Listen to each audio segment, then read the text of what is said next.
ঘটনা ওনার মনে আছে, কেননা এই ঘটনার একটা বাস্তব রূপ উনি ওই বাসাতেই দেখেছিলেন। চলুন সেই ঘটনায় চলে যাই।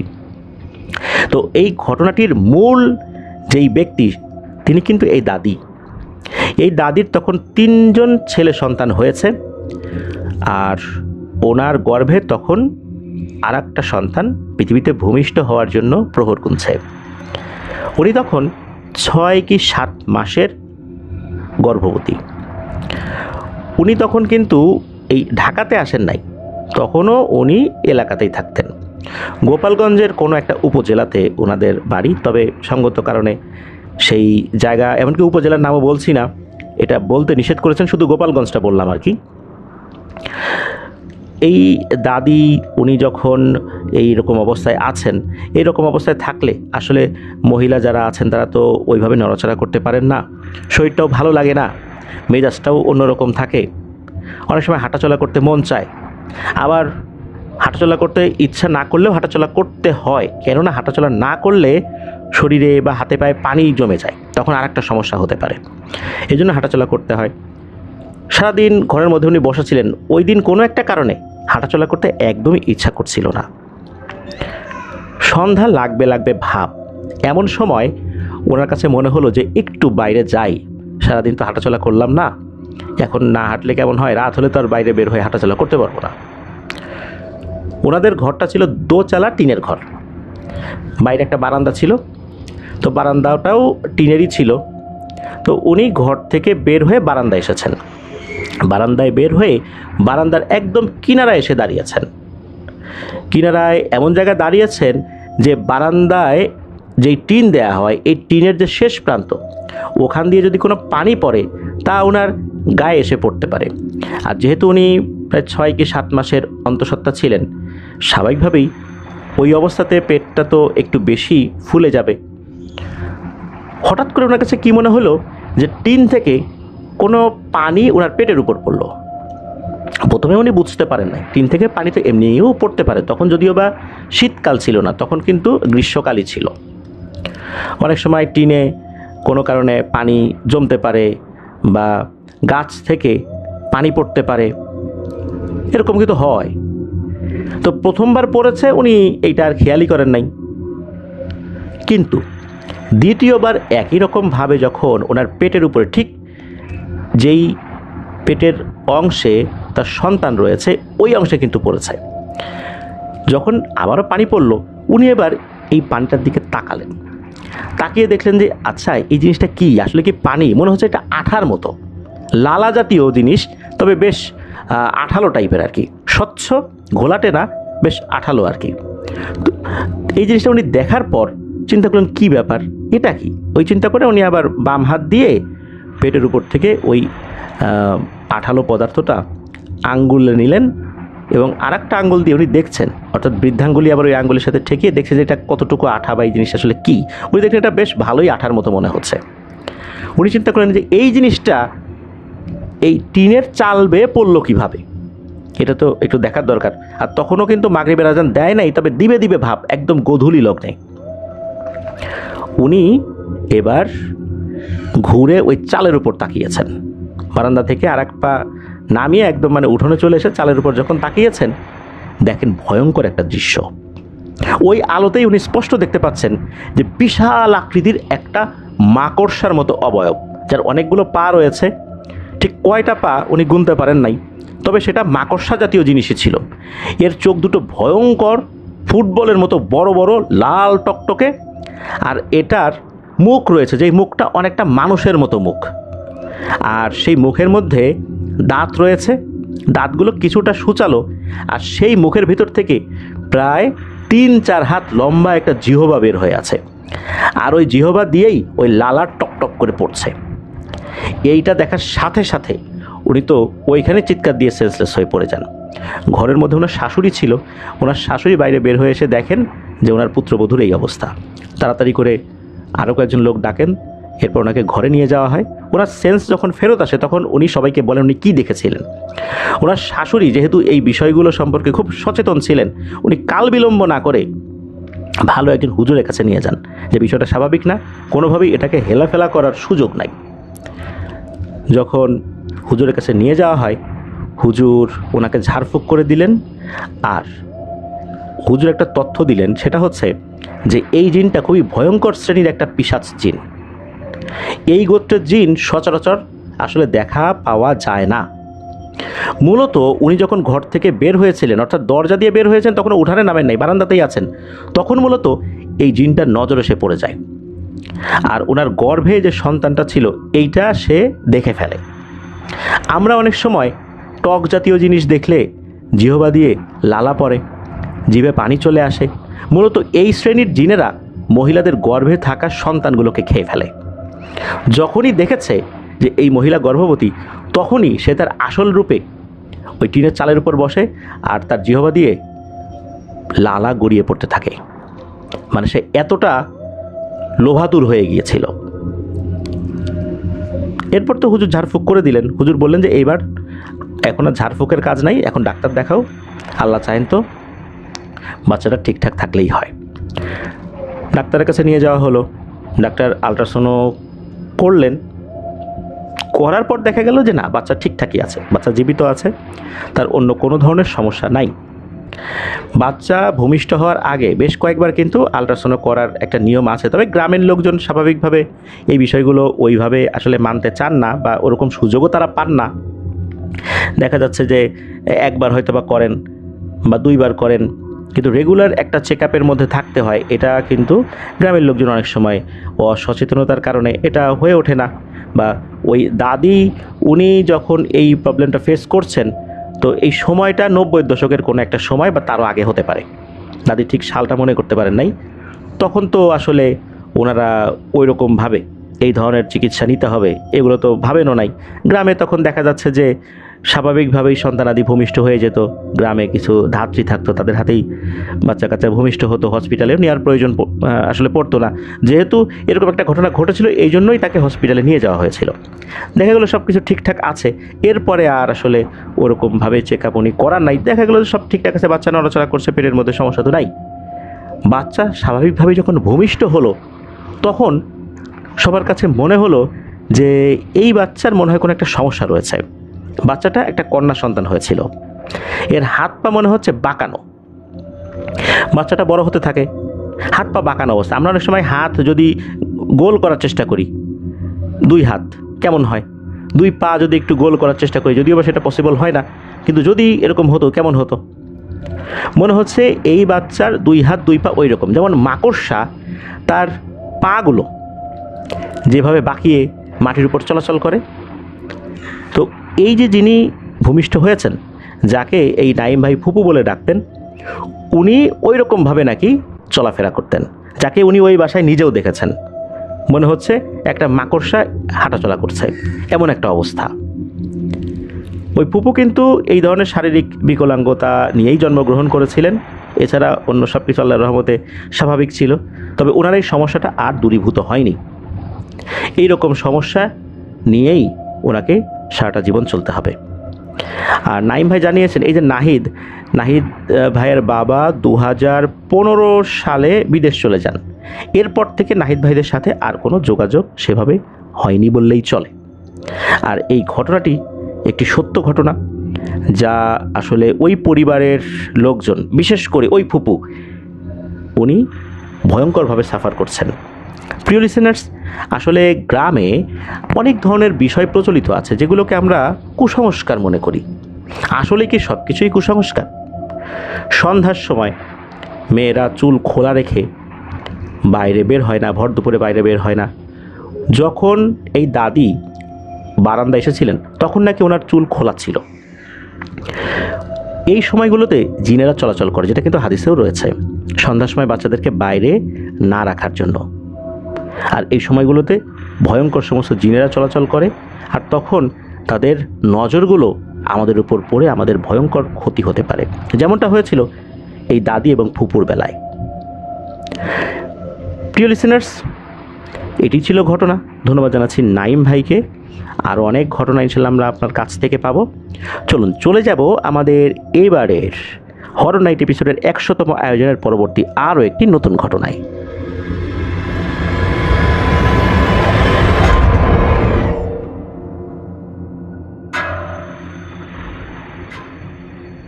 আবারও স্বাগতম জানাচ্ছি প্রিয় লিসেনার্স আমাদের হরর নাইটের 100তম আয়োজনের দ্বিতীয় ঘটনায়। এখন যে ঘটনাটি আপনাদের সাথে শেয়ার করব, এই ঘটনাটি আমাদেরকে যিনি পাঠিয়েছেন ওনার নাম জাকির হোসেন ভুট্টু। ওনার বাড়ি সিরাজগঞ্জ জেলার শাহজাদপুর উপজেলার খুকনি ইউনিয়নের রূপসী গ্রামে। এই ঘটনাটি মূলত ঘটেছিল 1965 কি 66 সালের দিকে। তখন তো ওই এলাকাগুলোতে রাস্তাঘাট বলতে তেমন কিছুই ছিল না। নদী পথে মানুষ অনেক কিছু আনা নেওয়া করত। ওই গ্রামে একজন ব্যাপারী ছিলেন, উনি চালের ব্যবসা করতেন। তার নাম ছিল জব্বার ব্যাপারী। এই জব্বার ব্যাপারী উনি নৌকা যোগে বিভিন্ন হাটে ঘাটে চাল পাঠিয়ে দিতেন। আর এই চালগুলো যিনি মেনটেন করতেন বা যেই ব্যক্তিটার কাছে দায়িত্বটা দিতেন ওই জব্বার ব্যাপারী, তার নাম হচ্ছে আব্বাস আলী। এই আব্বাস আলী মূলত উনি একজন দিনমজুর ছিলেন এবং বছর চুক্তি না, মানে এটা বলা যায় যে সারা বছর বা এভাবে কন্টিনিউ চলছেই, ওই একই বাড়িতে উনি দিনমজুর হিসাবে থাকতেন আর কি। আব্বাস আলী বিয়ে করেছিলেন, যেই গ্রামে বিয়ে করেছিলেন সেই গ্রামের নাম হচ্ছে বাউইখোলা গ্রাম। আর এই যে জব্বার ব্যাপারী তার যে বাড়িটা, এই বাড়িটা হচ্ছে পাকড়তলা গ্রাম। এখন যে শাহজাদপুর উপজেলা সিরাজগঞ্জের, তখন নাকি এটা পাবনার ভিতরে ছিল। এখন কিন্তু এই পাকড়তলা গ্রাম বা আদার্স যা যা আছে সব তো এই সিরাজগঞ্জের ভিতরেই পড়েছে। তো ওই সময়ের প্রেক্ষাপটে তখন তো এরকম উপজেলা এতগুলো হয়নি। তো এই যে পাকড়তলা গ্রাম এটা ছিল ভাটির দিকে, আর এই বাউইখোলা গ্রাম ছিল উজানের দিকে। এক রাতের বেলা, রাত তখন 11টা সাড়ে 11টা বাজে, তখন আব্বাস আলীর কাছে মনে হলো যাই নৌকাটা নিয়ে শ্বশুর বাড়িতে যাই। ওই সময় তো মানুষ সন্ধ্যার পরপরই ঘুমিয়ে পড়তো, গভীর ঘুমে বিভোর তখন সবাই। তো আব্বাস আলী তখন নৌকা নিয়ে রওনা দিয়েছেন ওই বাউইখোলা গ্রামের দিকে। দূরত্ব খুব বেশি না হলেও যেহেতু ওই বাউইখোলা গ্রাম উজানের দিকে, উজান থেকে স্রোত ভাটির দিকে নেমে আসে, তো স্রোতের বিপরীতে যদি নৌকা চালাতে হয় তাহলে কিন্তু অনেক সময়ও লাগে, কষ্টও লাগে, যার কারণে প্রায় 1 থেকে 1.5 ঘন্টা লেগেছিল তার শ্বশুরবাড়িতে যেতে।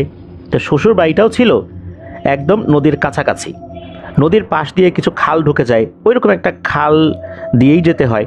আর খালের ঠিক পাশেই তার শ্বশুরবাড়ি, একদম লাগানো। তো উনি নৌকা নিয়ে এসে শ্বশুরবাড়িতে ডাকাডাকি করছেন, কাউকে ডাকাডাকি করছেন আর কি। তখন তো তারা গভীর ঘুমে।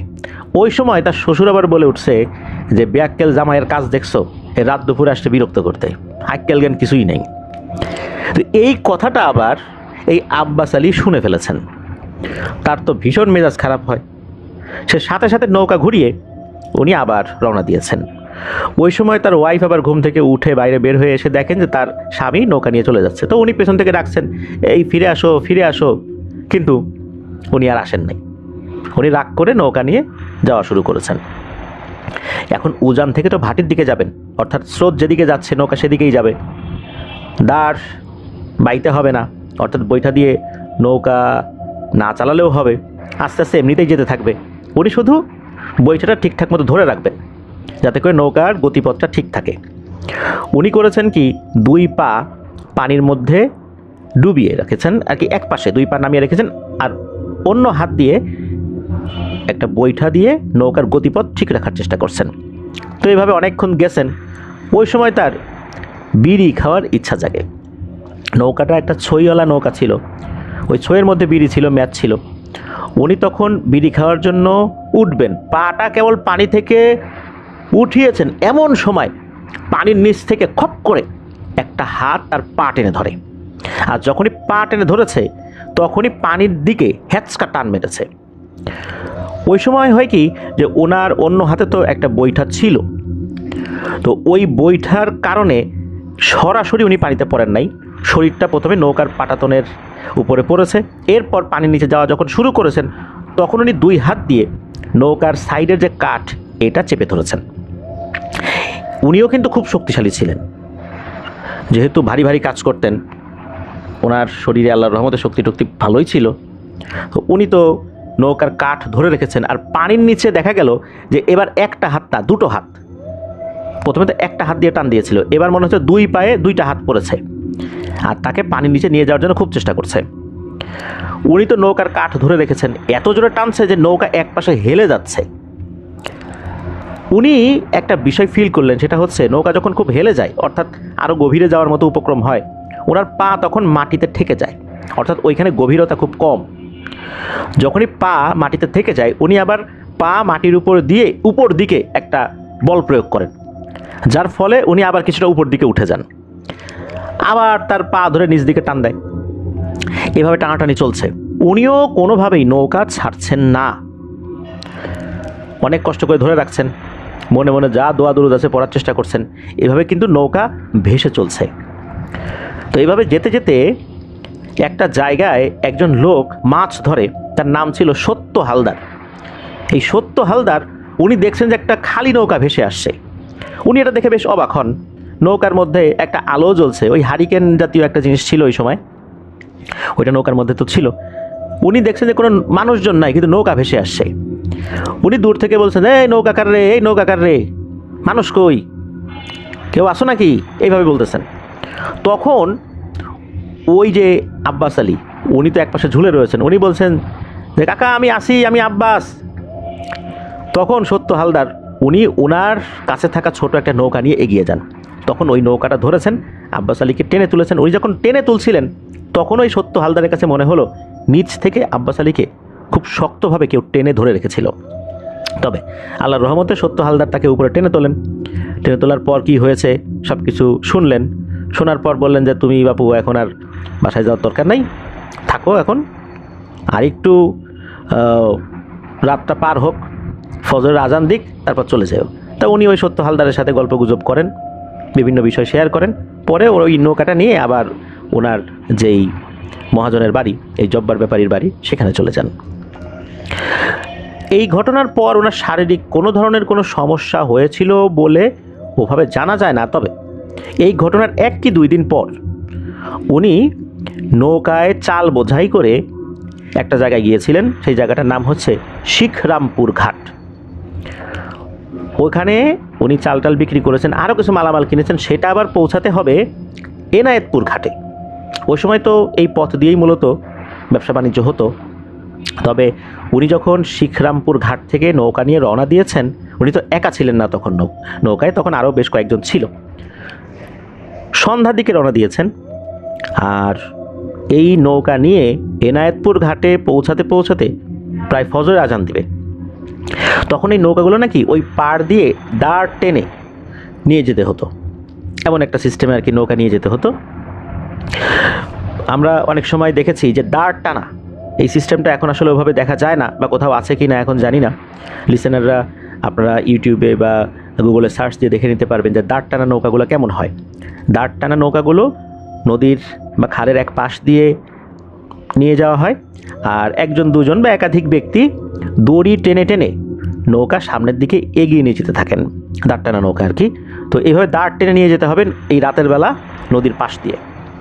তো আব্বাস আলী আরও কয়েকজন দাঁড় টানছেন, পালাক্রমে টানছেন আর কি।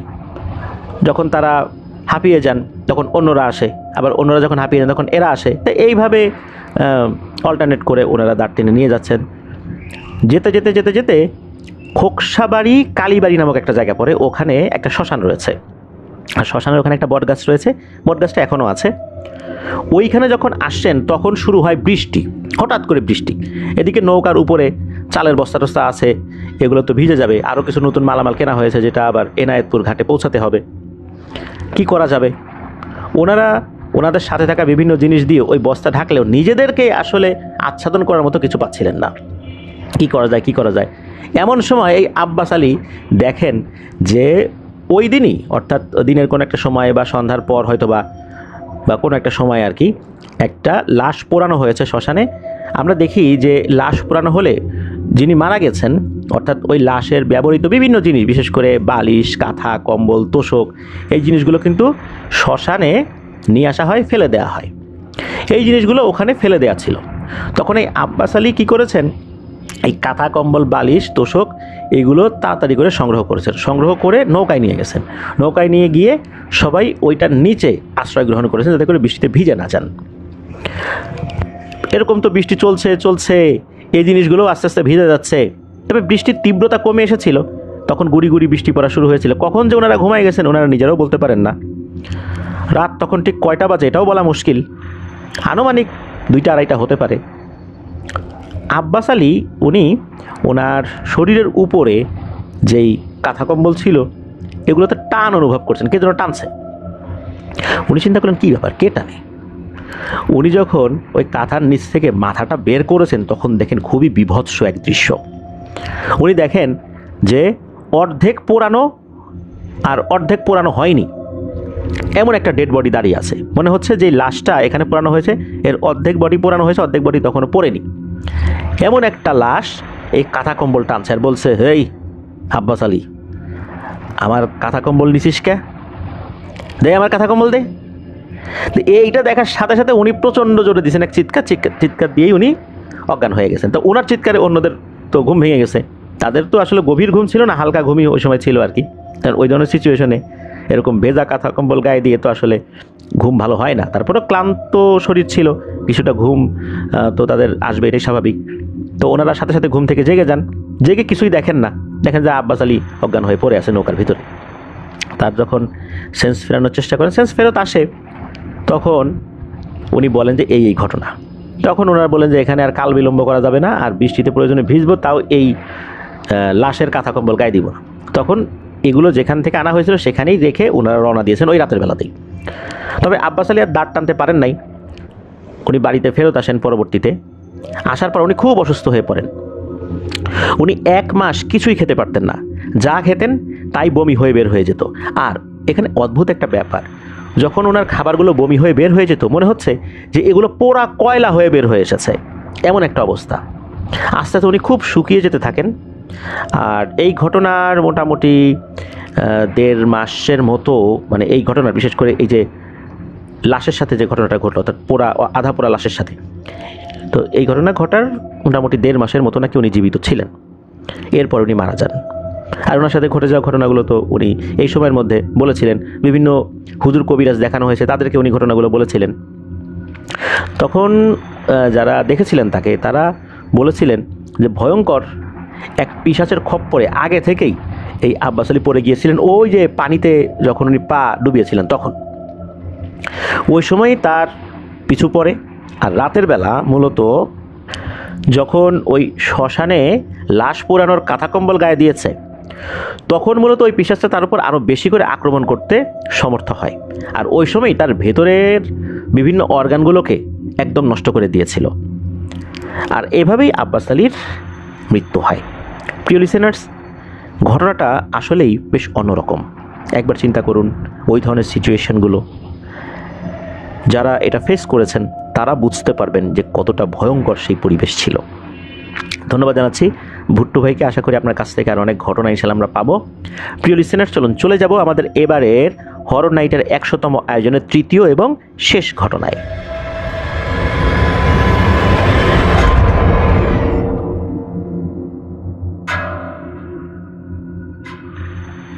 প্রিয় লিসেনার্স, এবারের এপিসোডের ঘটনাগুলো কেমন লাগছে তা জানিয়ে এই ভিডিওর কমেন্ট সেকশনে কমেন্ট করতে ভুলবেন না। এছাড়া আমাদের ফেসবুক পেজ আর গ্রুপে রয়েছেই আপনাদের হরর ওয়ার্ল্ড নামে, সেখানে গিয়েও আপনারা আপনাদের মতামত জানাতে পারেন। আপনাদের সাথে ঘটে যাওয়া বা আপনাদের জানা সত্য ভয়ের ঘটনাগুলো আমাদেরকে লিখে বা রেকর্ড করে ইমেল করতে পারেন আপনাদের হরর ওয়ার্ল্ড media@gmail.com এই ইমেল অ্যাড্রেসে। আর ভিডিওর লিঙ্কটাও বেশি বেশি করে শেয়ার করে দেবার অনুরোধ করছি, যাতে করে অনেকেই আপনাদের হরর ওয়ার্ল্ড সম্পর্কে জানতে পারে। যারা সত্য ভয়ের ঘটনা শুনতে ভালোবাসেন তাদের কাছে আপনাদের হরর ওয়ার্ল্ড পৌঁছাতে পারে, আর তারাও আমাদেরকে ঘটনা পাঠাতে উৎসাহিত হতে পারেন। তাহলে অনেকটা পথ আমরা একসাথে ইনশাআল্লাহ পাড়ি দিতে পারবো। এই ভিডিও লাইক বাটন প্রেস করতে ভুলবেন না। প্রিয় লিসেনার্স, এখন আমরা আমাদের এবারের হরর নাইট এপিসোডের 100তম আয়োজনের 3য় এবং শেষ ঘটনায় চলে যাচ্ছি। এই ঘটনাটি আমাদেরকে যিনি পাঠিয়েছেন উনি একজন রেমিটেন্স যোদ্ধা ভাই। ওনার কাছ থেকে এর আগেও বেশ কয়েকটি ঘটনা আমরা পেয়েছি। ওনার নাম মোহাম্মদ সাদিকুর রহমান। ওনার বাড়ি হবিগঞ্জ জেলার নবীগঞ্জ উপজেলায়। উনি বর্তমানে সংযুক্ত আরব আমিরাতের দুবাইতে রয়েছেন। এই ঘটনাটি উনি যার কাছ থেকে সংগ্রহ করেছেন তার নাম হচ্ছে জিতেন্দ্র চক্রবর্তী। উনি এই সংযুক্ত আরব আমিরাতের আল কোয়াইন নামক যেই জায়গাটাতে থাকতেন, তখন হচ্ছে এই ঘটনাটা মূলত বলেছিলেন সাদিকুর রহমান ভাইয়ের কাছে। কারণ সাদিকুর রহমান ভাই উনিও ওই সময় ওই জায়গাতে গিয়েছিলেন। কাজের কারণে একসাথে একই রুমে ওনারা থাকতেন। মূলত এই যে জিতেন্দ্র চক্রবর্তী, ওনার দাদার ছোট ভাই, দাদা মানে হচ্ছে আপন দাদা, ওনার বাবার বাবা। তো অনেক সময় দেখা যাচ্ছে যে ওই অঞ্চলগুলোতে দাদা বলতে আমরা বড় ভাইকে বুঝাই, এই জন্য আমি একটু ডিটেলসে বলে নিলাম। তো দাদার আপন ছোট ভাই, তার নাম হচ্ছে অভিরাম। মূলত এই ব্যক্তিকে কেন্দ্র করেই আজকের এই ঘটনাটি। চলুন ঘটনায় চলে যাই। এই অভিরাম তান্ত্রিক যিনি, উনি এবং ওনার যেই পরিবার তারা বসবাস করতেন বা এখনও করেন ভারতের পশ্চিমবঙ্গের নদিয়া জেলার বুরু শিবতালি নামক স্থানে। তো এই অভিরাম, ওনারা ছিল 5 ভাই বোন, মানে 5 ভাই বোন। তবে তাদের মধ্যে সবার ছোট ছিল এই অভিরাম। সে খুবই চঞ্চল প্রকৃতি ছিল ছোট বয়স থেকেই। যখন এই অভিরামের বয়স 12 কি 13 বছর, তখন তার দাদার মৃত্যু হয়। তার দাদার মৃত্যুর রাতে যখন এই অভিরামও শ্মশানে যায়, প্রথম কোনো আত্মীয় স্বজনের লাশ পোড়াতে দেখেন। উনি দেখছিলেন একটা ভয়ঙ্কর দৃশ্য। তখন তো বেশ রাত হয়েছিল, চিতা জ্বলছিল। ওই আগুনের থেকে কিছুটা দূরে একজন নারী আর কয়েকটা পুরুষ লোক কিছু একটা করতেছে। এর মধ্যে এই যে নারী, উনি কালো শাড়ি পরা ছিল এবং বিড়বিড় করে কিছু একটা পড়ছে। তো এই অভিরামের মনে বেশ কৌতূহল সৃষ্টি হয়। তো অভিরাম তার কাছে যায়, কাছে গিয়ে জিজ্ঞেস করে, ও দিদিমা আপনি কি করছেন? তো এই ভদ্রমহিলা তাকান না, শুধু বলেন, এই তুই এসব কিছু বুঝবি না, যা এখান থেকে, নয়তো আমার পালিত কুকুরগুলো কিন্তু তোকে খেয়ে নেবে, যা ভাগ এখান থেকে। এই বলেই নাকি ওই মহিলা পাশে কিছু একটার দিকে ইশারা করেন হাত দিয়ে। আর তখনই দেখতে পান যে ওই ঝোপ জঙ্গলের ভেতর থেকে বড় বড় সাইজের কয়েকটা কুকুর বের হয়ে এসেছে। যেহেতু ওইখানে আরও অনেক লোকজন ছিল, জাস্ট কুকুরগুলোকে উনি দেখে একটু ভয় পেয়েছেন, তাছাড়া ভুতুরে কোনো কিছু এটা ওরকম মনে হয় নাই। তবে উনি ওইখান থেকে যখন চলে আসেন, তখন ওনার বাবাকে প্রশ্ন করলেন যে এরা কারা, এরা এখানে এসে কি করছিল এই মৃতদেহ পোড়ানোর সময়। তখন ওনার বাবা এই বিষয়ে কোনো উত্তর দেন নাই। উনি ওনার বড় ভাইকেও এই বিষয়ে প্রশ্ন করেছিলেন। তখন উনি বলেন যে এরা তো আসলে তান্ত্রিক গোছের, এরা শ্মশানে বিভিন্ন ধরনের এই মন্ত্রতন্ত্র পাঠ করে, বিভিন্ন যজ্ঞ করে, মানুষজন এদের কাছে বিভিন্ন সমস্যা সমাধানের জন্য যায়। এগুলো অনেক দিন ধরে এখানে আসে, তুই তো আসলে এদিকে আসিস না বা এই শ্মশানে তো খুব একটা যাস না, এই জন্য দেখিস নাই। এগুলা অনেক আগে থেকে আসে, এদের সাথে ভয়ঙ্কর সমস্ত পিশাচগুলো চলাফেরা করে, যাদেরকে দিয়ে এরা অনেক কাজ করায়। এরপর এই অভিরামের মাথার ভিতরে এই বিষয়টা বেশ ভালো মতোই চেপে বসে। তাদের প্রতি আগ্রহ সৃষ্টি হয় এবং গোপনে গোপনে এদের সম্পর্কে খোঁজ খবর নিতে শুরু করে। তো অভিরামের বয়স যখন 17 বছর, হঠাৎ করেই সে নিরুদ্দেশ হয়ে যায়। সময়টা তো আসলে 70-এর দশকের মাঝামাঝি কোনো একটা সময়, তখন তো মোবাইল ফোনের এরকম চলমান থাকার তো কোনো প্রশ্নই নাই। টেলিফোন ছিল ভারতের বিভিন্ন জায়গায়। তো ওই সময় এই অভিরামকে খোঁজার জন্য তারা অনেক ধরনের চেষ্টা করেছিলেন। ওই সময় যে পেপার পত্রিকাগুলো রয়েছে সেখানে পরিবার থেকে তারা বিজ্ঞাপন দিয়েছিলেন, কিন্তু না, আসলে কোনো ধরনের কোনো খোঁজ খবর পাওয়া যায় নাই। কেননা যে ব্যক্তি নিচে থেকে আত্মগোপনে থাকে তাকে পাওয়াটা আসলেই খুব মুশকিল। এই অভিরাম বাড়ি থেকে চলে গিয়ে এক রহস্যময় সাধুর সন্ধান পায়, যার নাম ছিল বিষ্ণুপদ গোস্বামী।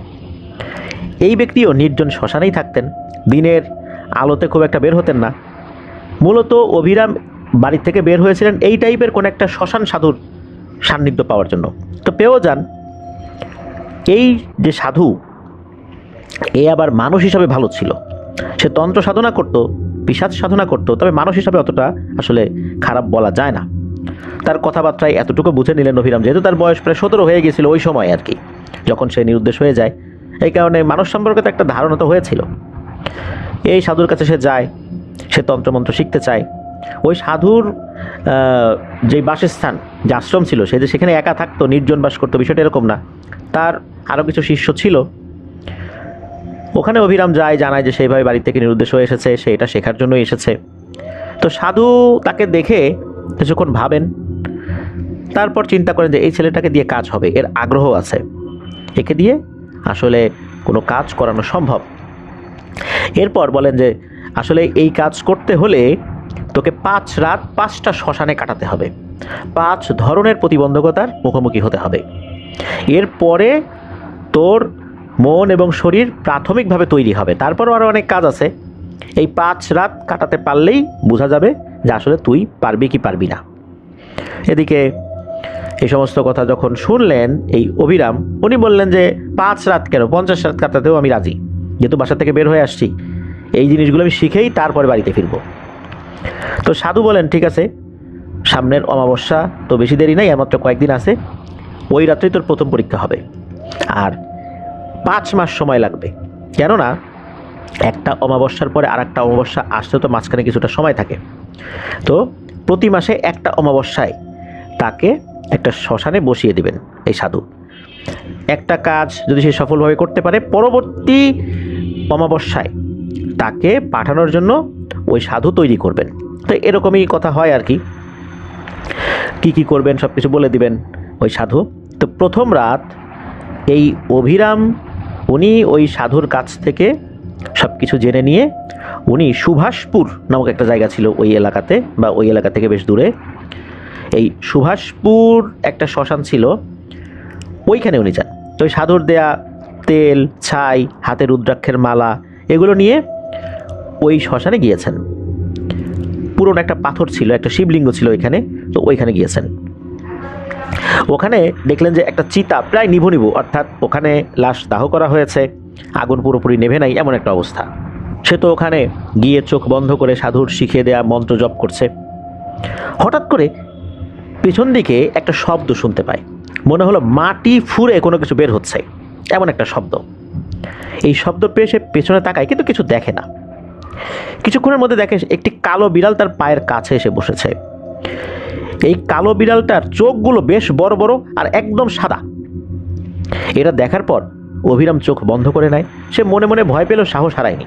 সে বুঝতে পারে আস্তে আস্তে তার মনোযোগ নষ্ট করার জন্য বিভিন্ন ধরনের অশরীরীগুলো এখানে হাজির হয়েছে।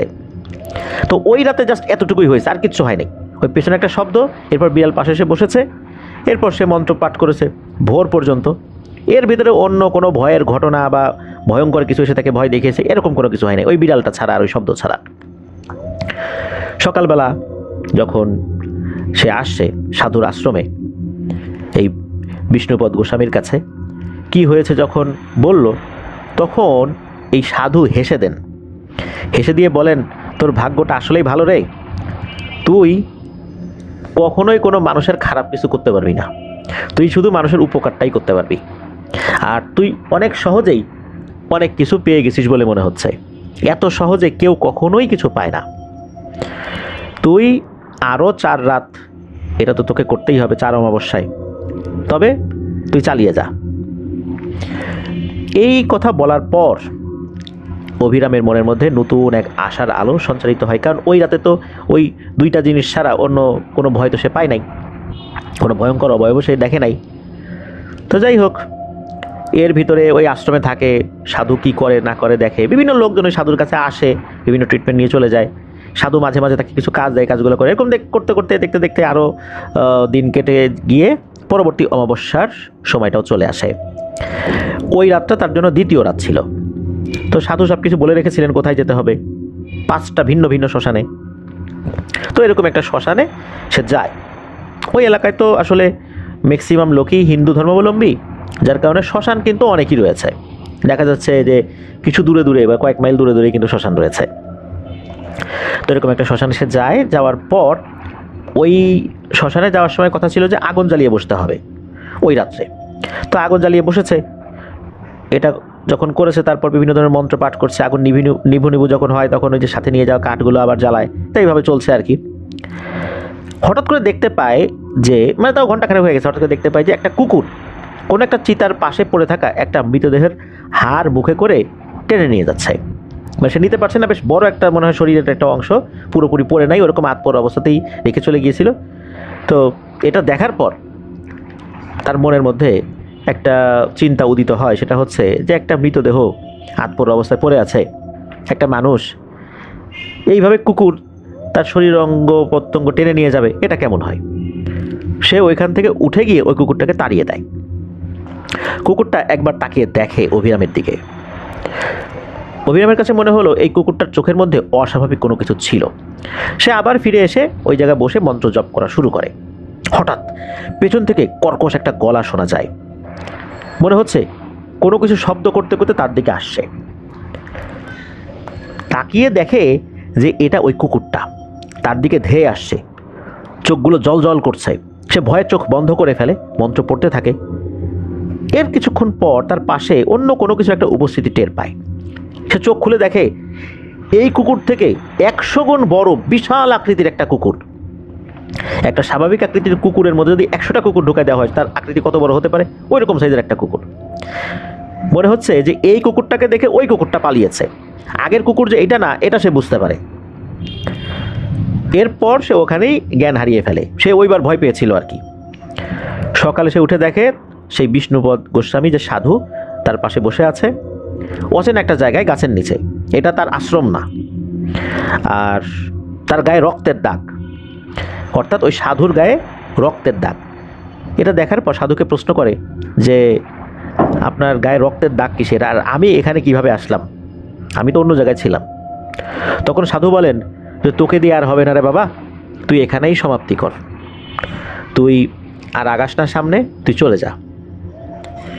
কিন্তু অভিরাম নাছরবান্দা যে না আমি করবই। তখন ওই সাধু বলে যে তুই তো বিশাল বড় বিপদে পড়তে গেছিলি, তুই এখান থেকে উঠলি কেন? উঠতে গিয়েই তো বড় বিপদে পড়ছিস। তারপরে তুই মানুষ হিসাবে একটা মৃতদেহকে সম্মান করেছিস, যার কারণে আর একটা শক্তিশালী অশরীরী এসে তোকে অন্য আর একটা পিশাচ থেকে বাঁচিয়েছে। এরকম ঘটনা সচরাচর হয় না। প্রথম রাতের কোনো একটা ভালো বিষয়ের প্রেক্ষাপটে দ্বিতীয় রাত্রে তুই বেঁচে গেছিস, তুই চলে যা। এদিকে অভিরাম বলে না আমি যাব না, আমি যাব না। সে তো এরকম বলতেছে ক্রমাগত, সে তান্ত্রিক হবেই।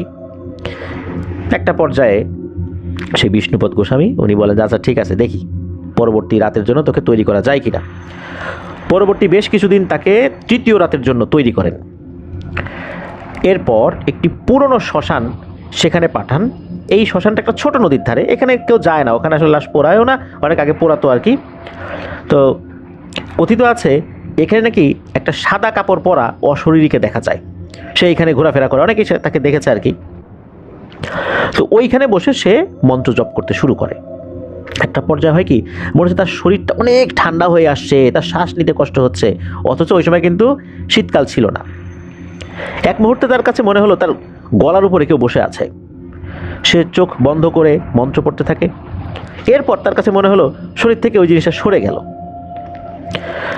ওই রাত্রে আর একটা জিনিস সে দেখে, সেটা হচ্ছে যে একটা অবয়ব সাদা কাপড় পরা, তার চেহারা বোঝা যাচ্ছে না, তবে ভালো চাঁদের আলোয় তো আসলে ওই সময় থাকার প্রশ্নই আসে না, যেহেতু অমাবস্যা রাতেই তাকে ওখানে বসতে হয়েছিল, চাঁদের আলো তো নাই। তবে ওই যেই অবয়বটা সাদা কাপড় পরা, তাকে সে দেখছিল, কিন্তু তাকে দেখে আক্রমণাত্মক মনে হয় নাই তার প্রতি, অর্থাৎ এই অভিরামের প্রতি।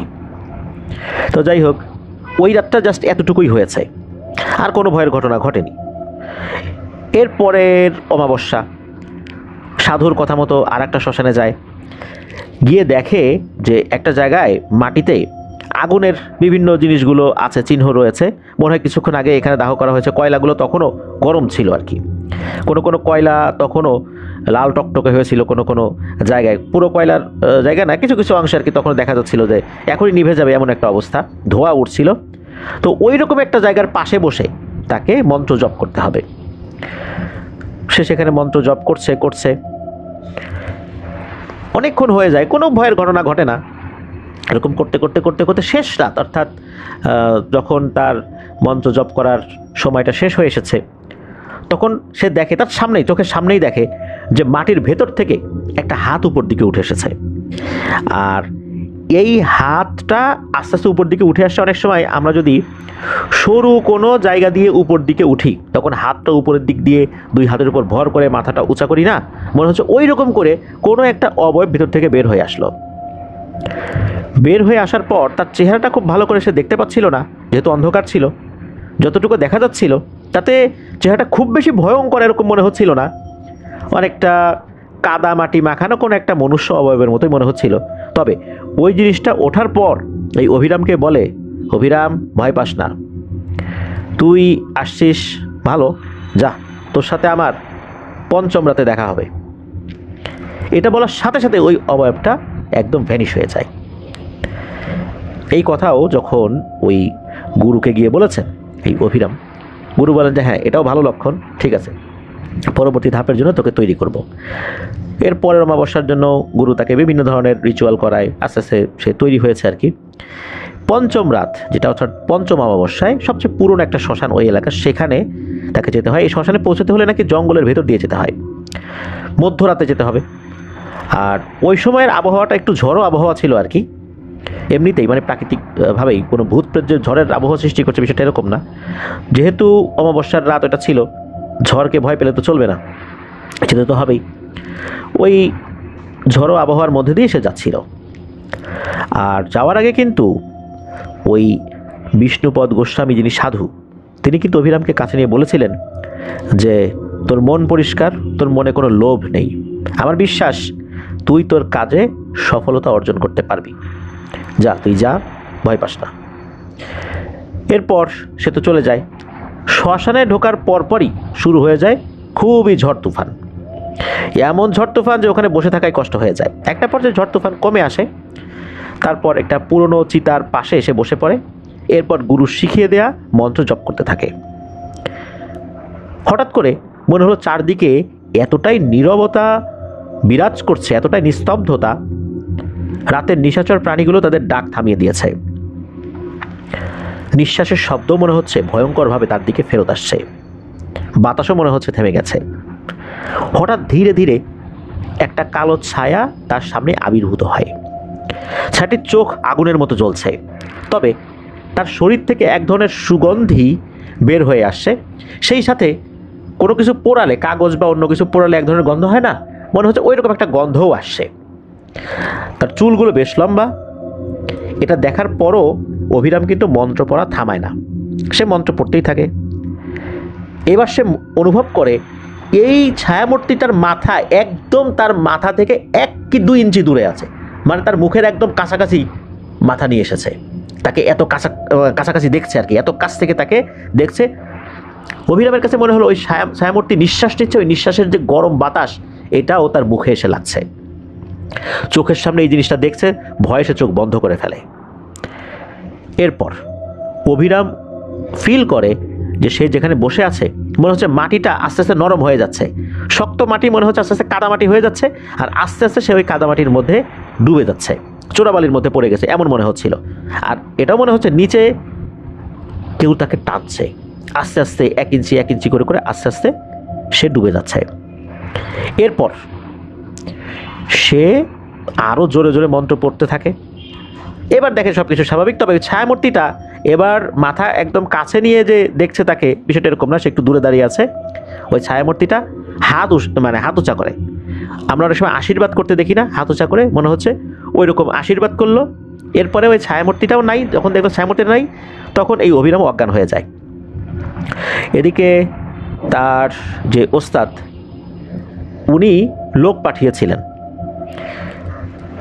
অভিরামকে নিয়ে আসার জন্য, কারণ জানতেন যে কোনো একটা সমস্যা হতে পারে। তো লোকরা যায় দেখে যে অভিরাম অজ্ঞান হয়ে পড়ে আছে, তারা তাকে নিয়ে আসে ওখান থেকে। অভিরাম তখন অজ্ঞান ছিল। আশ্রমে আসার পর তার জ্ঞান ফিরে দেখেন যে সাধু খুব খুশি। আশ্রমে থাকা বিভিন্ন যে শিষ্য আছেন বা বিভিন্ন লোকজন সমস্যার সমাধানের জন্য আসেন তাদেরকে মিষ্টিমুখ করাচ্ছেন। মিষ্টিমুখ করার কারণ কি, এটা যখন সবাই জিজ্ঞেস করলেন তখন এই বিষ্ণুপদ গোস্বামী নাকি বলেছিলেন যে এই অভিরাম ছেলেটা এমন একটা কিছু অর্জন করেছে, আর এত সহজে অর্জন করেছে, যেটা এই তন্ত্র সাধনায় খুবই বিরল জিনিস। এটা আসলে কেউ পায় না, এত সহজে পায় না, এত কম ভয় পেয়ে কেউ আসলে এগুলো অর্জন করতে পারে না। এত সহজে এটা হাসিল করা লাখে একজন সাধকের কপালে জোটে, কিন্তু এই অভিরাম সেটা করতে পেরেছে। আর এই সাধুর এত বছর জীবনে যত শিষ্য সে দেখেছে বা শিষ্যত্ব দিয়েছে বিভিন্ন ব্যক্তিদেরকে, এই প্রথম এই ছেলেটা অর্থাৎ এই অভিরামী এই বিরল সৌভাগ্য নাকি অর্জন করতে পেরেছে। এই জন্যই সে খুশি হয়ে মিষ্টি বিতরণ করছিল। আর সাধু বললেন যে এখন থেকে তোর আসল শিক্ষা শুরু হলো, এখন থেকে তোকে যে বিভিন্ন জিনিসগুলো শেখানো হবে এই জিনিসগুলো এখন থেকে কার্যকর হবে। এরপর থেকে তার তন্ত্র সাধনার আনুষ্ঠানিক শিক্ষা শুরু হয়। তো বিভিন্নভাবে আসলে তন্ত্র সাধনা উনি করেছেন, কীভাবে করেছেন এটা অনেক বড় গল্প, এগুলো আসলে অনেকটাই কমন আর কি। বিভিন্ন সময় আমরা শুনি না যে কীভাবে তন্ত্র সাধনা করে, এই জায়গাতে একটা কমন জিনিস। যাই হোক, এগুলো আমরা আর আলোচনা করব না। বিভিন্নভাবে উনি করেছেন। এর মধ্যে নাকি একটা উল্লেখযোগ্য ঘটনা রয়েছে, সেটা হচ্ছে যে একবার একটা মন্ত্র জপ করতে হবে 108 বার একটা পোড়া দেহের কাছে, অর্থাৎ কোনো একটা মানুষ পোড়ানো হয়েছে কিন্তু পুরোপুরি পোড়েনি, এমন একটা পোড়া দেহের পাশে বসে মন্ত্র জপ করতে হবে 108 বার। তো সে করছে, 55 বার পড়েছে। সাধু বলে দিয়েছেন 55 বার পড়ার পরে থামবি, দেখবি যে কিছু হয় কিনা, এরপর আবার পড়া শুরু করবি। তো 55 বার যখন পড়েছে কিছু হয় না, পরে যখন পড়া শুরু করছে হঠাৎ করে দেখে যে একটা ধোঁয়া কোত্থেকে যেন বের হচ্ছে, সাদা ধোঁয়া। এই সাদা ধোঁয়াটা আস্তে আস্তে একটা মানুষের মতো অবয়বের রূপ নিল, তবে পুরোপুরি মানুষের মতো না, জাস্ট ধোঁয়ার মতোই, তবে মনে হচ্ছে একটা মানুষের শেপ আর কি। ওই ছায়াটি বলে ওঠে, আমাকে কি তুই মুক্তি দিবি নাকি ব্যবহার করবি? এই কথা শোনার পর অভিরাম নাকি বলে, আমি তোর সাহায্য চাই, দাসত্ব নয়, দাস হিসাবে রাখতে চাই না, তুই আমাকে সাহায্য করবি। এ কথা শোনার পর নাকি ওই ছায়াটি হেসে দেয়, হাসির শব্দও পাওয়া যায়।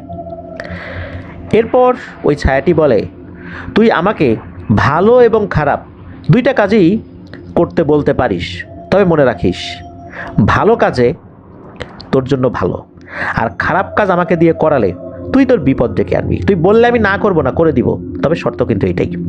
এই বলে নাকি ওই ছায়াটি মিলিয়ে যায়। আর এই ঘটনার পর তার যিনি আধ্যাত্মিক গুরু, এই বিষ্ণুপদ গোস্বামী, উনি নাকি আনুষ্ঠানিকভাবে তাকে সাধু হিসাবে স্বীকৃতি দিয়েছিলেন আর বলেছিলেন, আজ থেকে তুই অঘরী, অঘরী অভিরাম নাম দেন। যদিও বা অঘরী হওয়ার পথটা আরও কঠিন, তবে তাকে অঘরী অভিরাম বলে অভিহিত করেন। এরপর থেকে এই অভিরাম তান্ত্রিক অঘরী অভিরাম বলেই পরিচিতি লাভ করেন। অঘরী হতে হলে কিন্তু বেশ কিছু বিষয় মেনটেন করতে হয়। তাকে রুদ্রাক্ষের মালা পরানো হয়, ছাই মাখা গেরুয়া বসন দেওয়া হয়, হাতে দেওয়া হয় একটি ত্রিশূল আকৃতির লোহার একটা ত্রিশূল, আরও এরকম বেশ কিছু বিষয় তাকে দেয়া হয়। এরপর বলে দেওয়া হয় যে যতটুকু অর্জন করেছিস এটার মধ্যেই সীমাবদ্ধ থাক, আর বেশি আগানোর দরকার নাই, তুই এখন বাড়ি চলে যা। বাড়ি চলে যাওয়া এই কথা শোনার পর এই অভিরাম বেশ অবাকই হয়েছিলেন, কারণ হচ্ছে অঘরীদের আসলে পরিবার বলে কিছু থাকে না, পরিবার থেকে বাইরে চলে আসতে হয়। যাই হোক, যেহেতু গুরু বলেছেন পরিবারের কাছেই চলে আসেন, তবে পরিবারের কাছে থাকলেও উনি সংসারের যে সমস্ত ব্যাপারগুলো আছে এগুলোতে কখনো জড়ান নাই, উনি আলাদাই থাকতেন। বাড়িতে চলে আসার পর উনি বিভিন্ন ধরনের সমস্যার সমাধানগুলো করার চেষ্টা করতেন। লোকজন তাকে গুরুজি বলে ডাকতেন, একটা আশ্রম গড়ে তোলেন আর কি। বয়সও তার বেশি হয় নাই, 17 বছর বয়সে চলে গেছে। এর মধ্যে মোটামুটি ম্যাক্সিমাম 1 বছর সে সময় নিয়েছে, 1 বছরের মধ্যে সে নিজেকে তৈরি করেছে। আর তার যিনি গুরু বিষ্ণুপদ গোস্বামী, সেও তার উপর খুশি হয়ে অনেক কিছু শিখিয়ে দিয়েছে। মানে একটা তরুণ বয়সী একটা ছেলে এরকম সাধক হয়ে গেছে। মোটামুটি অনেক লোকই তার কাছে আসে, তবে অধিকাংশ লোকজনই যে সমস্ত সমস্যা নিয়ে আসে এর মধ্যে কেউ কাউকে ভালোবাসে, তাকে পেতে চায়, কেউ ব্যবসায় সফলতা অর্জন করতে চায়, কারো উপর কারো রাগ আছে, সে প্রতিশোধ নিতে চায়। দেখা যাচ্ছে যে মহিলারা যারা আসে এদের প্রত্যেকেরই একটা কমন বিষয় মানে খেয়াল করা যায়, যেটা অভিরাম খেয়াল করেছিলেন, সেটা হচ্ছে যে কোনো একটা মহিলা সন্তান সম্ভবা হয়েছে, তারই আর এক আত্মীয় সে এসেছে এমন কোনো একটা তন্ত্র প্রয়োগ করতে যাতে করে ওই মহিলার গর্ভের সন্তান নষ্ট হয়ে যায়। 100টা মহিলা আসলে তার মধ্যে 80টা মহিলারই ধান্দা এটা থাকে, মানে এমন প্রতিশোধ পরায়ণ। সে তো এই খারাপ কাজগুলো করতে চায় না। এই ধরনের খারাপ কাজগুলো যখন তার কাছে আসতো সে সরাসরি না করে দিত, যে তুই চলে যা, এই কাজ আমার দ্বারা হবে না। তো এইভাবেই ফেরত দিয়ে দিত, শুধু ভালো কাজগুলোই সে করতো। তবে হয় কি যে বিভিন্ন সময় আসলে অনেক ধনী লোকজন তার কাছে আসা শুরু করেছে, আর তার বয়সও কম। একটা পর্যায়ে তার মধ্যে একটু একটু করে লোভ ঢুকতে থাকে। একদিন এক চাষি তার কাছে আসছে। চাষি এসে বলে যে গ্রামের এক প্রভাবশালী ব্যক্তি নাকি তার ছেলেকে মিথ্যা মামলা দিয়ে জেলে ঢুকিয়েছে। চাষি এসে এমন কান্নাকাটি শুরু করেছে যে আমার তো আসলে আর কোনো কিছু করার উপায় নাই, ওই প্রভাবশালী ব্যক্তিকে আমি কিভাবে ঘায়েল করব। আমার ছেলেকে জেলে পাঠিয়েছে, তুমি একটা প্রতিশোধ নাও, আমার প্রতিশোধ চাই। তখন এই চাষির কান্নাকাটি দেখে অভিরাম সে চিন্তা করে এই প্রভাবশালী ব্যক্তিকে শায়েস্তা একটা করতেই হবে, এত বড় সাহস, একটা নিরীহ ছেলেকে সে জেলে ঢুকিয়েছে। এমন একটা তন্ত্র প্রয়োগ করে, ওই তন্ত্র প্রয়োগের কারণে ওই প্রভাবশালী ব্যক্তির যেই গোডাউনের মতো ছিল, যেখানে সে ধান বা অন্যান্য জিনিস রাখতো, তারপর পাটের গোডাউন ছিল, আরও গুরুত্বপূর্ণ যে জায়গাগুলো ছিল, এক রাতে সেখানে আগুন লেগে যায়। আগুন লেগে একদম সব কিছু পুড়ে ছারখার হয়ে যায়, অনেক ক্ষয়ক্ষতি হয়। তবে তার বাড়ির কোনো সদস্যদের কোনো ক্ষয়ক্ষতি হয়নি, তার মেইন যে থাকার বাড়ি সেখানে আগুন লাগেনি, তবে তার অর্থ সম্পদের অনেক ক্ষয়ক্ষতি হয়েছিল। আর এটা উনি নাকি আর কখনোই পুষিয়ে উঠতে পারেন নাই, ওই প্রভাবশালী ব্যক্তি। আর প্রভাবশালী ব্যক্তিও বোঝেন নাই যে কী কারণে এটা হলো, কে আগুন দিয়েছে, কি হয়েছে, বুঝতে পারেন নাই। আর ওই ছেলে তো জেল খেটে পরে বের হয়ে গেছেই আর কি। তো এই কাজটা কিন্তু আসলে অভিরাম ভালো করেনি, এটাই ছিল তার প্রথম খারাপ কাজের শুরু। এটাকে সে শুরুর দিকে খারাপ মনে করেনি, চিন্তা করছে একটা প্রতিশোধ নিলাম আর কি, সে কেন একটা নিরীহ ছেলেকে জেলখানায় ঢুকাবে। কিন্তু আসলে এটাও তো একটা প্রতিশোধ, এটাও তো আসলে ঠিক না। এই ভালো মনে করে এই খারাপ কাজের দিকে সে সর্বপ্রথম ঢুকে পড়ে, এটাই ছিল তার ভয়ঙ্কর একটা ভুল। এরপরের একটা ঘটনা, একবার হয় কি, কয়েকজন যুবক তার কাছে আসে, এসে বলে যে আমরা আপনার কাছ থেকে দীক্ষা নিতে চাই, আপনার মতো হতে চাই। অভিরাম বলে যে আরে এই সমস্ত জিনিস পেতে হলে মৃত্যুর মুখোমুখি হতে হয়। তবুও তারা খুব জেদ করে। এর মধ্যে একজনের নাম ছিল কৈলাস, তার বয়স ছিল 20 থেকে 22 বছর, সে ছিল খুবই উৎসাহী। আর এই উৎসাহী ছেলেপেলেদের দেখলে এই অভিরামের মনে পড়ে সেও তো অনেক উৎসাহী ছিল, যার কারণে সে আজকে এই পর্যন্ত আসতে পেরেছে।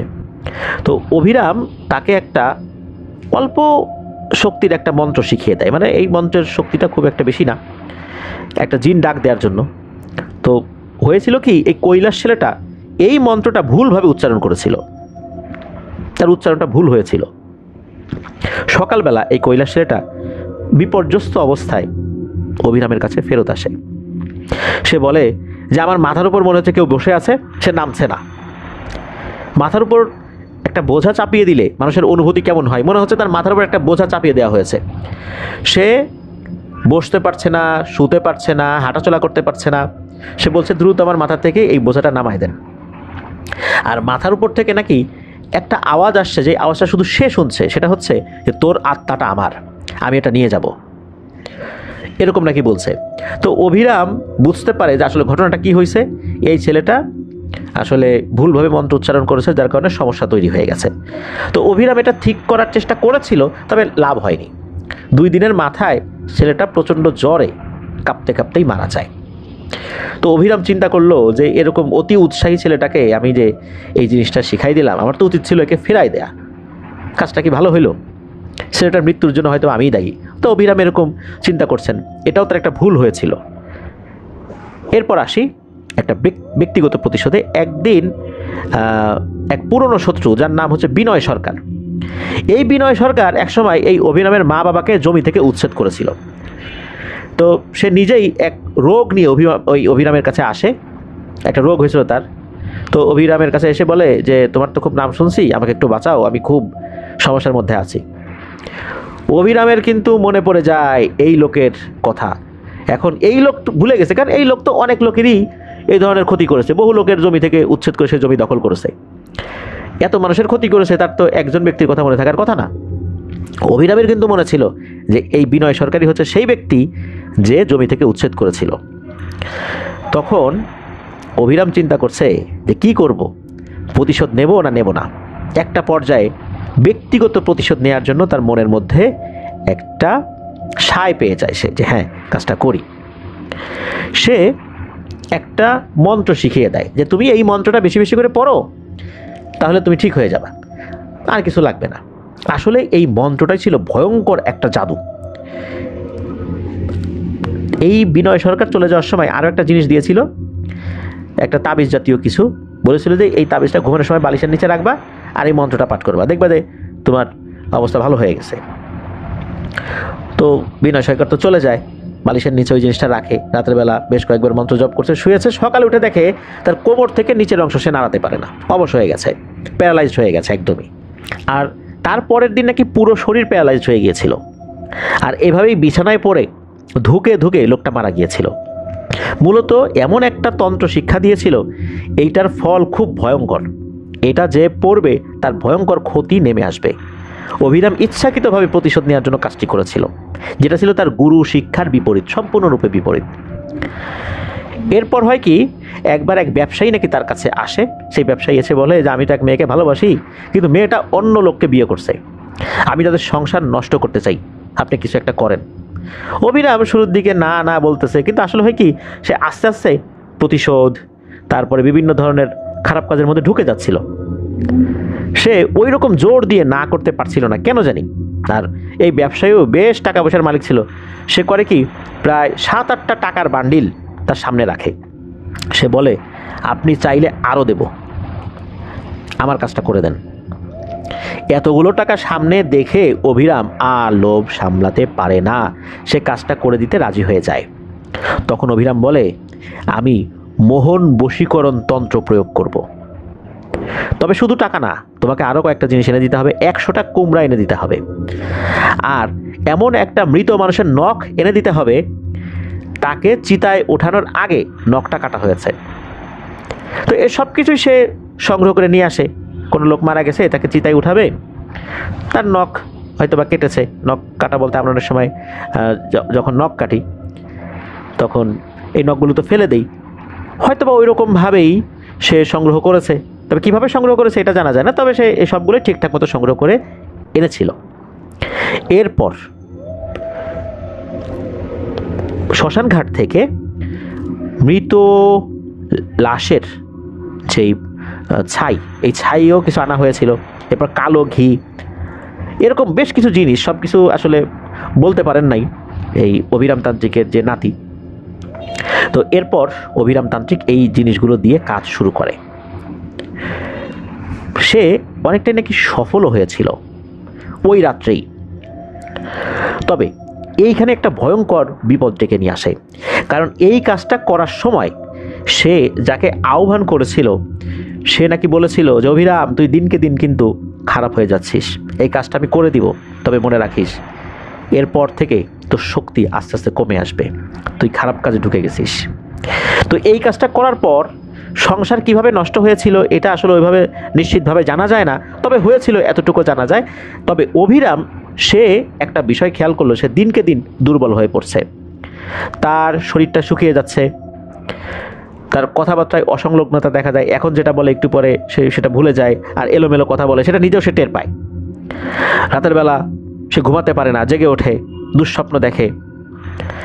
তো এরকম সমস্যা চলছিল। এদিকে হয় কি, কোনো একদিন দুপুরের দিকে ওই যে বিষ্ণুপদ গোস্বামী এসে হাজির হয় অভিরামের কাছে। উনি কোনোভাবে বুঝতে পেরেছিলেন যে অভিরামের অবস্থা ভালো না। উনি আসেন, উনি আসার পর অভিরামের দিকে তাকিয়ে বলেন যে অভিরাম, তোকে আমি নিষেধ করেছিলাম, তুই যত সহজে এই জিনিসগুলো পেয়েছিস তত সহজেই হারিয়ে ফেলছিস। তুই যে কাজগুলো করছিস এই কাজগুলো আপাত দৃষ্টিতে সাধারণ কাজ বলে মনে হলেও তোর জন্য সেটা খুবই অসাধারণ কাজ, কেননা তুই অতি সহজে অনেক বড় কিছু হাসিল করছিলি, কিন্তু তোর সামান্যতম লোভ এবং ভুলের কারণে সব কিছু নষ্ট হয়ে গেছে। আমি তোর পাশে ভয়ঙ্কর একটা ছায়া দেখতে পাচ্ছি, তুই এমন একটা পিশাচিনীর খপ্পরে পড়ে গেছিস, এর থেকে আর বাঁচার কোনো উপায় নাই। এই পিশাচিনীরও একটা গল্প রয়েছে, সে কিভাবে এত শক্তি পেয়ে গেছে। তো সেই সাধু বলেন যে একজন মহিলা, উনি নাকি আত্মহত্যা করেছিলেন, তিনি অন্তঃসত্ত্বা ছিলেন। মূলত সে আত্মহত্যা করার সময় তার ভিতরে একটা রাগ ছিল, ক্ষোভ ছিল।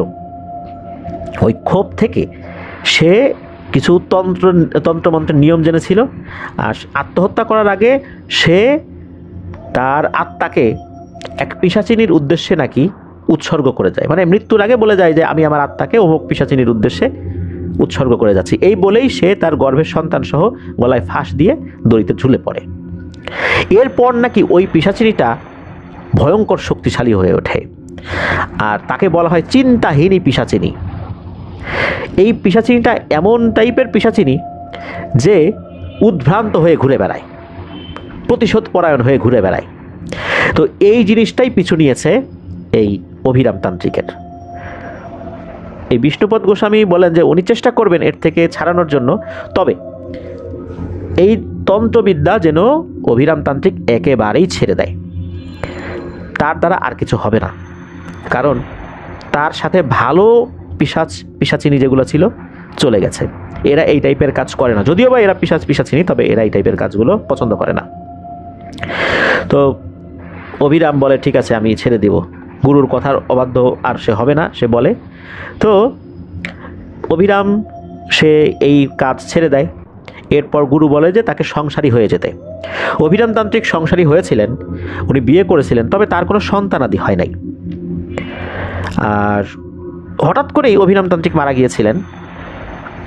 উনি একদম মানে এই তন্ত্রবিদ্যা ছেড়ে দিয়েছিলেন, একদম স্বাভাবিক হয়ে গিয়েছিলেন। তবে মোটামুটি তার বয়স যখন 40-এর কোঠায় হয়েছিল বা 40 পার হয়েছিল, তার 2 পা নাকি অবশ হয়ে গিয়েছিল, হুইল চেয়ারে চলাফেরা করতেন। আর অভিরাম তান্ত্রিক মারা গিয়েছেন 2008 সালে, উনি নিঃসন্তান ছিলেন। তো এটাই ছিল ঘটনা। প্রিয় লিসেনার্স, অভিরাম তান্ত্রিকের তান্ত্রিক হয়ে ওঠা, তান্ত্রিক থেকে ফেরত আসা, আবার সংসার জীবনে ফেরত যাওয়া, পুরো বিষয়টাই বললাম। তবে তার এই দীর্ঘ জীবনে আরও অনেক ব্যাপার রয়েছে যেগুলো আসলে আর জানা যায়নি। যতটুকু জানা গেছে ততটুকুই আপনাদের সাথে শেয়ার করার চেষ্টা করেছি। ধন্যবাদ জানাচ্ছি সাদিকুর রহমান ভাইকে ওনার পাঠানো এই ঘটনার জন্য। ওনার এই ঘটনার মধ্যে আরও বেশ কিছু বিষয় বলা ছিল, কিভাবে এই চিন্তাহীনী পিশাচিনী যেইটা, এই বিষয়ে উনি কিছু কথা বলেছেন। বেশ কিছু কারণে অত কথাগুলো আমরা আসলে আলোচনা করলাম না, সঙ্গত কারণে আর কি। প্রিয় লিসেনার্স, আজকের এই এপিসোডটা আপনারা শুনেছেন যারা ধৈর্য ধরে, সবাইকে জানাচ্ছি অন্তঃস্থল থেকে ধন্যবাদ। যারা ঘটনা পাঠিয়েছেন তাদেরকেও ধন্যবাদ জানাচ্ছি। আশা করছি আপনাদের কাছ থেকে আরও অনেক অনেক ঘটনা ইনশাল্লাহ আমরা পেতে থাকবো। আজকের এপিসোড থেকে ইনশাল্লাহ বিদায় নিব। আসছে বৃহস্পতিবার থার্সডে নাইটে নতুন আরও একটি এপিসোড শোনার আমন্ত্রণ জানাচ্ছি। সবাই ভালো থাকবেন, সুস্থ থাকবেন, আমার জন্য দোয়া করবেন, আমার পরিবারের জন্য দোয়া করবেন, আপনাদের জন্য দোয়া রইল, আপনাদের পরিবারের প্রত্যেকের জন্য দোয়া রইল। মহান আল্লাহ সুবহানাহু ওয়া তাআলা আমাদেরকে ভালো রাখুন, সুস্থ রাখুন, নিরাপদে রাখুন, আপনার ওয়ার্ল্ডের সাথে রাখুন। আসসালামু আলাইকুম।